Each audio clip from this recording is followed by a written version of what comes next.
सुप्रभात विद्यार्थियों, आप सभी विद्यार्थियों का हिंदी कक्षा में स्वागत है। आज हम हिंदी व्याकरण में समान अर्थ वाले शब्द पढ़ेंगे। सभी विद्यार्थी अपनी हिंदी व्याकरण परिधि की पुस्तक निकाल लीजिए। पृष्ठ क्रमांक 44 पर आ जाइए।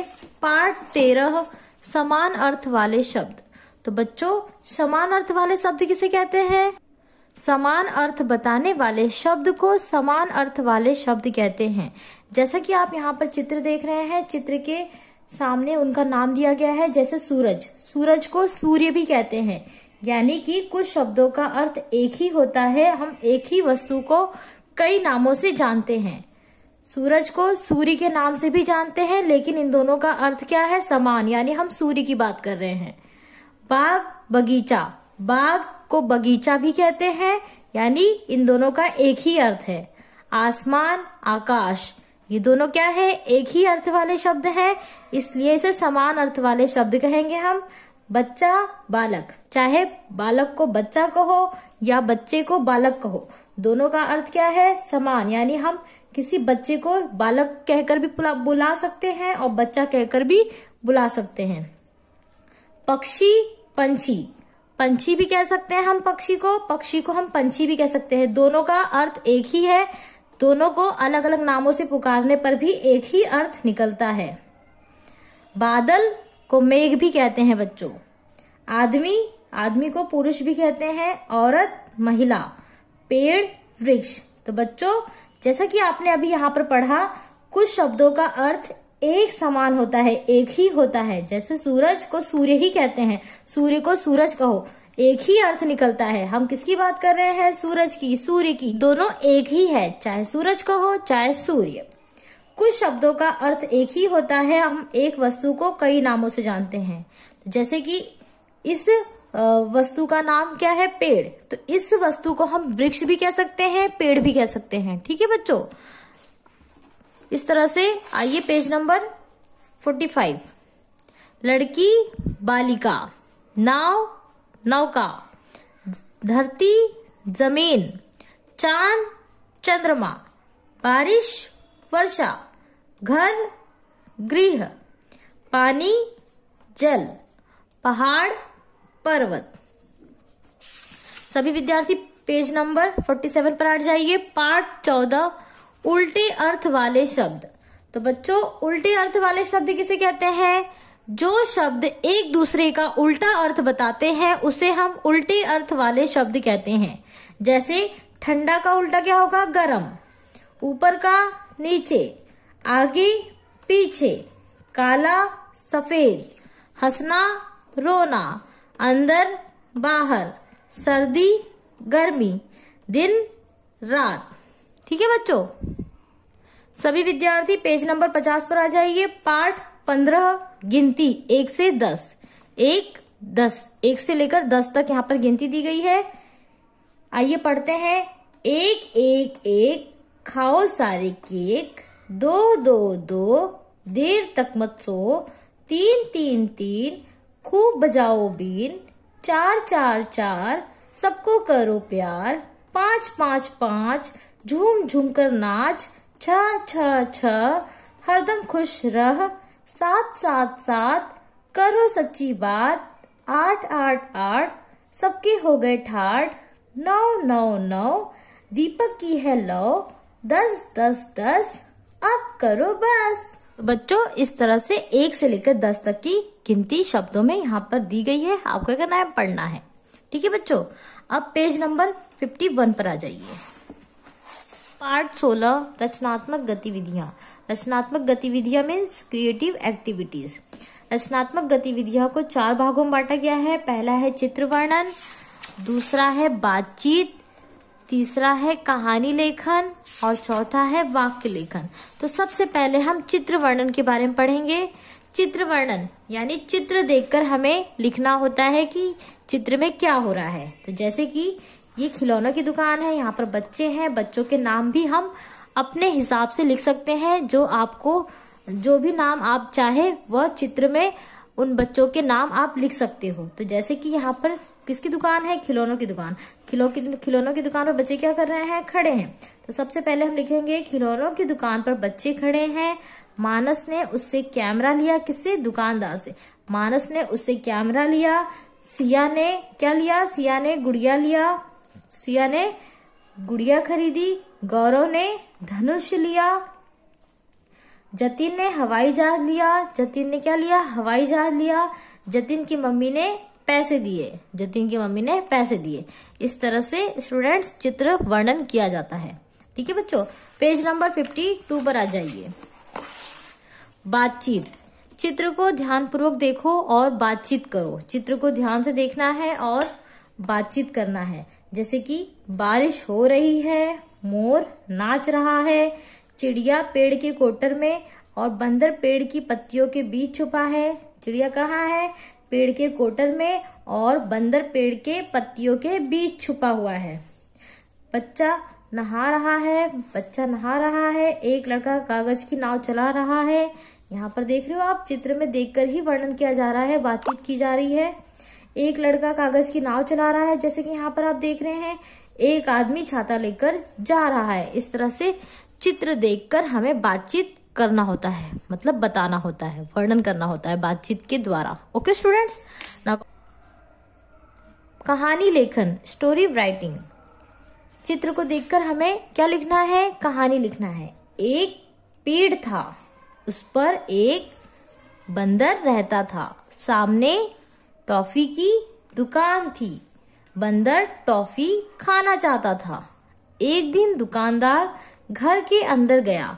बंदर पेड़ से उतरा, दुकान पर गया, टॉफी के डब्बे में हाथ डाला। उसका हाथ डब्बे के अंदर फंस गया। तब तक दुकानदार बाहर आ गया। बंदर डर गया। वह डब्बा ही उठाकर भाग गया। ठीक है बच्चों, सभी विद्यार्थी पेज नंबर 54 पर आ जाइए। चित्र को देखकर दिए गए शब्दों की सहायता से कहानी पूरी करनी है। तो यहाँ पर चित्र को देखना है और यहाँ पर जो भी ऑप्शंस दिए गए हैं उस ऑप्शन को ध्यान में रखते हुए यहाँ पर कहानी को पूर्ण करना है। जैसे कि सबसे पहले चित्र देखिए। चित्र में कौन कौन है? खरगोश, बकरी, हिरन। तो यहाँ पर हमें कौन दिखाई दे, क्या लिखा हुआ है? बकरी और खरगोश। बचा कौन? हिरन। तो हम यहाँ पर हिरन लिखेंगे। बकरी, हिरन और खरगोश ने सोचा आज यहाँ पर किसका हलवा बनेगा? गाजर का। आज गाजर का हलवा बनाते हैं। इस तरह से आप क्या करोगे? चित्र में जो भी सही शब्द होंगे इसे यहाँ पर भरना है, जिससे ये कहानी पूरी हो। ठीक है बच्चों, सभी स्टूडेंट्स पेज नंबर 55 पर आ जाइए। वाक्य लेखन। वाक्य लेखन लिखना है किस पर? ये कौन है? माँ। माँ पर वाक्य लेखन लिखना है। सबसे पहला वाक्य होगा, ये मेरी माँ है। मेरी माँ का नाम जो भी है, आपकी माँ का नाम आप यहाँ पर लिख सकते हो। मेरी माँ का नाम सपना है। मेरी माँ मेरे सारे काम करती है। माँ मेरी सारे काम करती हैं। ये मुझे अच्छी बातें सिखाती हैं। मेरी माँ मुझे बहुत प्यार करती हैं। तो स्टूडेंट्स यहाँ पर गुड़िया पर वाक्य लेखन लिखना है। यह मेरी गुड़िया है। इसके बाल सुनहरे हैं। ये अपनी आंखें घुमाती है। इसने गुलाबी कपड़े पहने हैं। मैं इसकी शादी करूंगी। इस तरह से स्टूडेंट्स वाक्य लेखन लिखना होता है। चित्र दिया जाता है, चित्र की सहायता से आप क्या करोगे? वाक्य लेखन लिखोगे। स्टूडेंट्स आज हमारा हिंदी सिलेबस पूरा होता है। एनुअल एग्जाम के लिए आपको सिलेबस भी दिए जा चुके हैं। सिलेबस देखने के बाद आपके मन में प्रश्न जरूर उठा होगा कि हिंदी पेपर फॉर्मेट कैसा होगा, हिंदी का पेपर कैसा आएगा, ये सारे क्वेश्चन आपके मन में होंगे। तो आइए इस प्रश्न को दूर करते हैं और हिंदी पेपर फॉर्मेट को देख लेते हैं कि हमारा हिंदी पेपर कैसा आएगा। ठीक है बच्चों, तो आइए हिंदी पेपर फॉर्मेट देख लेते हैं कि हमारा हिंदी पेपर कैसा होगा। सबसे पहले स्टूडेंट्स हिंदी पेपर को 3 पार्ट्स में डिवाइड किया जाएगा। खंड अ, खंड ब, खंड स। खंड अ अपठित गद्यांश और पद्यांश पर आधारित होगा। जैसे कि आप यहाँ पर देख रहे हैं, गद्यांश यानी अनुच्छेद दिया जाएगा जिसे आपको क्या करना होगा? पढ़ना होगा, जिसके आधार पर इस अनुच्छेद को ध्यान से पढ़ना होगा, जिसके आधार पर आपको प्रश्न दिए जाएंगे और इन प्रश्नों के उत्तर आपको इसी गद्यांश में से ही ढूंढकर लिखना है। आपको अपने मन से उत्तर नहीं लिखना है। आपको जो भी प्रश्न दिए जाएंगे गद्यांश पर आधारित, वह सारे उत्तर आप इस गद्यांश में ही आपको दिखाई देंगे, मिलेंगे। Okay students. उसके बाद प्रश्न दूसरा, कविता के आधार पर आपको प्रश्न दिए जाएंगे। यहाँ पर एक कविता दी जाएगी, कविता को ध्यान से पढ़ना है, उसके बाद प्रश्न को पढ़ना है। प्रश्नों के उत्तर आपको किसमें मिलेंगे? कविता में ही मिलेंगे। कविता के अंदर ही प्रश्न के उत्तर होंगे।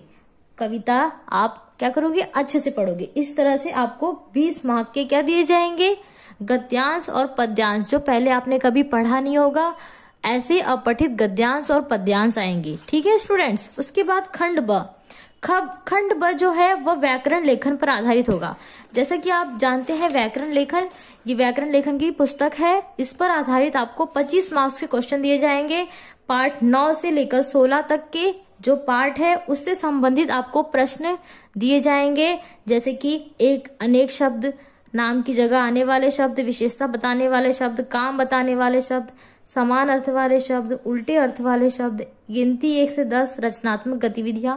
इन सारी पाठों को आप क्या करोगे? अच्छे से पढ़ोगे। इसी पर आधारित आपको प्रश्न दिए जाएंगे। या तो दिए जाएंगे एक अनेक शब्द लिखो, काम बताने वाले शब्द लिखो, उल्टे अर्थ वाले शब्द लिखो। इस तरह से आपको क्या दिए जाएंगे? यहाँ पर व्याकरण पाठ से आधारित प्रश्न दिए जाएंगे। ठीक है स्टूडेंट। खंड स, पाठमाला लेखन। पाठमाला की पुस्तक है स्टूडेंट्स। इसमें जो पाठ है, पाठ 11 से लेके पाठ 21 तक, आपको ये सारे पाठ अच्छे से पढ़ना है। पाठ के अंदर से भी प्रश्न आ सकते हैं, जैसे कि रिक्त स्थान, जोड़ियां मिलाओ, सही गलत, प्रश्न उत्तर, मात्रा वाले शब्द।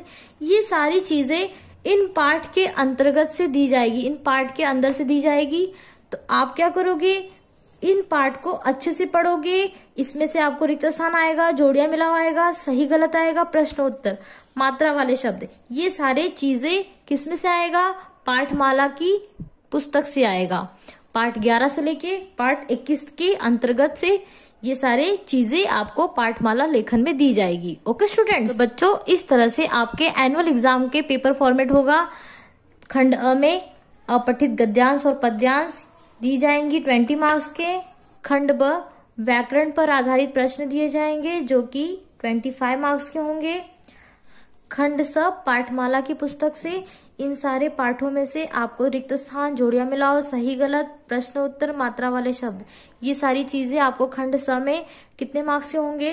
25 मार्क्स के। इस तरह से स्टूडेंट्स आपका पूरा पेपर कितने मार्क्स का होगा? आपका पूरा पेपर होगा 70 मार्क्स का। स्टूडेंट्स, आप समझ गए होंगे कि हिंदी पेपर फॉर्मेट कैसा होगा। तो इस तरह से आप तैयारी कीजिए और आपका पेपर अच्छा जाए। आप सभी पेपर में अच्छा करें। All the best for exam. Thank you.